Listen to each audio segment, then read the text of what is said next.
देखो, ये बोन है वही वाली मैंने कैल्सिनस बोन बताई थी, और आपको मैंने ये ओवरव्यू करने के लिए बोला था, लेकिन मैं पढ़ता हूँ। आप जैसे इसमें नहीं पढ़ा था, मैंने पढ़ता हूँ आपके लिए।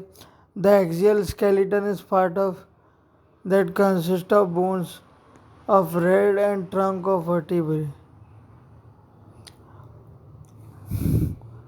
Appendicular skeleton.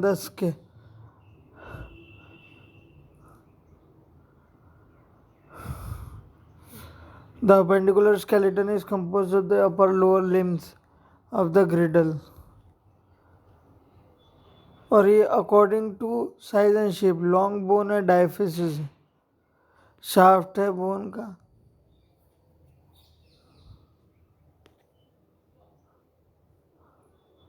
और एपिफाइसिस है।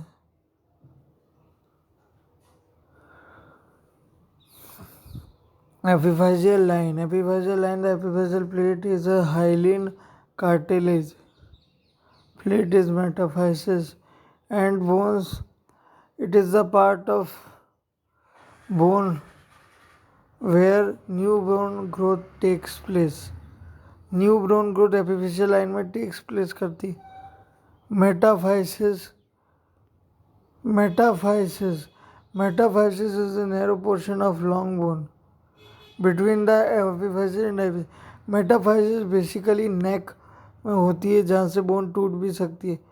जैसे यूजुअली नेक्रोसिस सबसे ज़्यादा होती है, वहाँ पे होती है एपिफाइसिस। फिर होती है short bones. Short bones are those bones that are as wide as they are long. They primarily function to provide support and stability. देखो, इसमें इसमें नाम उल्टा है, बट उसका जो काम है वो वाइड होती है और लॉन्ग होती है। जबकि नाम शॉर्ट बोन है, पर वो वाइड रहती है और लॉन्ग रहती है स्टेबिलिटी और सपोर्ट प्रोवाइड करने में।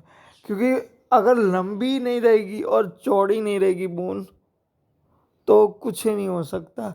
इसलिए वो स्टेबिलिटी करती है, लिटिल और नो मूवमेंट। क्योंकि अगर लंबी रहेगी और बहुत चौड़ी रहेगी, तो ज़्यादा लंबी रहेगी तो मूवमेंट करने में भी आसानी नहीं होगी। इसलिए तो ये आपको मैं बता रहा हूँ। फ्लैट बोन्स होते हैं।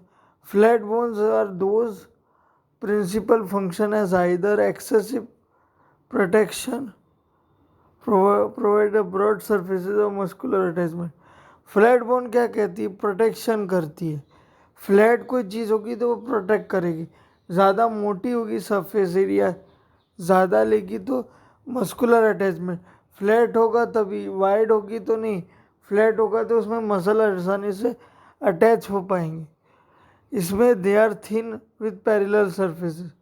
पैरेलल सर्फेसिस में थिन होती है, क्योंकि पैरेलल सरफेस होगा तो उसके जैसा अगर सरफेस हुआ तो उसे पैरेलल ही होना पड़ेगा। अगर ज़्यादा लंबी होगी तो शेप में इरेगुलरिटी आएगी, और फिर बैलेंस कैसे बनेगा?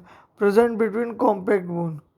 प्रेजेंट कॉम्पैक्ट बोन में रहती। ये डायग्राम आप देख लीजिए स्केलेटन का। और ये इरेगुलर बोन्स होती है। इरेगुलर बोन्स तो पता है, हिप बोन जो रहती है वो इरेगुलर बोन का एग्जाम्पल है।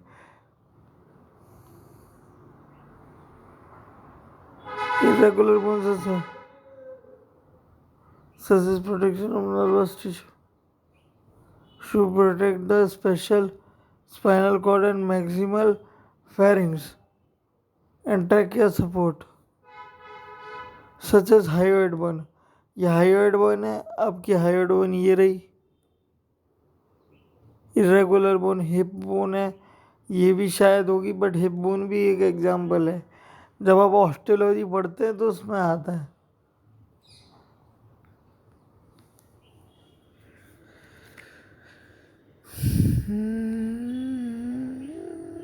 अब यहाँ से बहुत हो गया आपका। अब इतना ही मैं पढ़ा सकता हूँ आज के दिन में, इतना ही ठीक है। Bye, good bye.